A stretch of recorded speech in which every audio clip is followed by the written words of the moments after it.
my mum said a really lovely thing to Baman.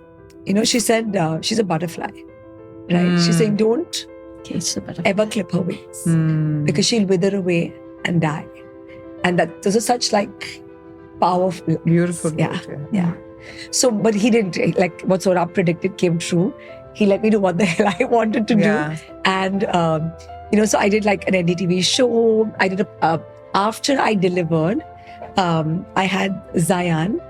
I did Feroz Khan's Play Dinner with Friends, which was incredible. And I had my first show with YPO. I watched at the Tata Theatre. Yeah. And my mother said the proudest moment was to see Baman at the entrance of Tata Theatre welcoming every guest that walked in.